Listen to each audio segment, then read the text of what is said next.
மாதா பிதா குரு தெய்வம். இன்னைக்கு அம்மா அப்பா இல்லைன்னா நீங்க இல்லை. எனக்கு பெற்றவங்க நல்ல பெற்றவங்கனால தான் எனக்கு நல்ல ஒரு குரு அமைச்சிருக்காங்க. அதே போல அம்மா அப்பா உயர்ந்தவர்கள் என்றது ஐயா சொல்லியிருக்கீங்க. அப்படி எதுக்கு குரு இறைவன் அங்கே அமைக்கப்பட்டிருக்கு? அப்போ இவங்களே வணங்கிடலாமே. அம்மா அப்பா அவங்களுக்கு ஒரு பேர் இருக்குது, தாய் தகப்பன். அவங்களுக்கு குருன்னு பேர் இல்லை இல்லையா? அவங்க அவங்களுடைய உழைப்பால் உங்களை உலகத்துக்கு காட்டிட்டாங்க. அவங்க முதல் கடவுள் உங்களுக்கு. இப்போ இந்த நாட்டினுடைய மந்திரி இருக்கிறார். ஒரு மந்திரியை பார்க்கணுன்னா நேராக போய் பார்க்க முடியுமா? பார்க்க முடியாது. அப்போ இந்த ஊரில் யார் தலைவர், அவரை பார்க்கணும் முதல்ல. அதுக்கப்புறம் மொத்தத்துக்கும் யார் தலைவர், அவரை பார்க்கணும். அவர் தான் மந்திரி கிட்ட போவார். இல்லை நம்ம நேராக போய் நான் ஆளுங்க நான் உங்களை பார்க்கணுங்கன்னு சொல்ல முடியுமா? விடுவாங்களே, விட மாட்டாங்க. அப்போது தாயும் தகப்பனும் இந்த உலகத்தை காட்டியிருக்கிறாங்க. உலகம் இப்படி இருக்குது, உலகத்தில் கடவுள் இப்படி இருக்குது, குரு இப்படி இருப்பார் அப்படின்னு தாய் தகப்பன் சொல்லியிருக்காங்க. ஆனால் தாய் தகப்பன் குருவாக மாற முடியாது.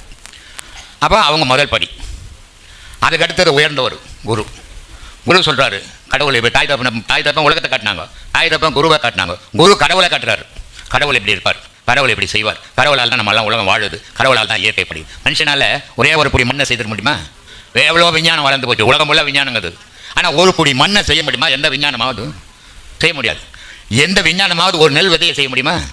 செய்ய முடியாது. அப்போது இதை எல்லாமே இறைவனால் தான் முடியும். அப்போது குரு சொல்கிறாரு இறைவன் உயர்ந்தவன். அம்மா அப்பா சொன்னாங்க குரு உயர்ந்தவர்னு சொன்னாங்க. குரு கிட்ட போனவனே குரு சொல்கிறார் இறைவன் உயர்ந்தவன், நான் உயர்ந்தவன் இல்லை அப்படின்னு. இறைவன் கிட்ட போனவனே இறைவன் என்ன சொல்கிறான்? ஆமாப்பா, எங்கள் எல்லாரை விட நீ தான் உயர்ந்தவன். எங்களை எல்லாரும் விட அப்பா அம்மா குரு என்னை விட நீ தான் உயர்ந்தவன். ஏன்னா என்ன தேடாத உலகத்தில் நீ என்ன தேடி வந்தபார், நீ உலகத்தில் உயர்ந்தவன் அப்படின்னு கடவுள் சொல்கிறான். அப்போது கடவுள் எங்கே இருக்கிறான்னா மனிதனுடைய இதயத்திலேயே இருக்கிறான். அப்போ தாய் தகப்ப முதல் கடவுள் உலகத்தை காட்டினாங்க.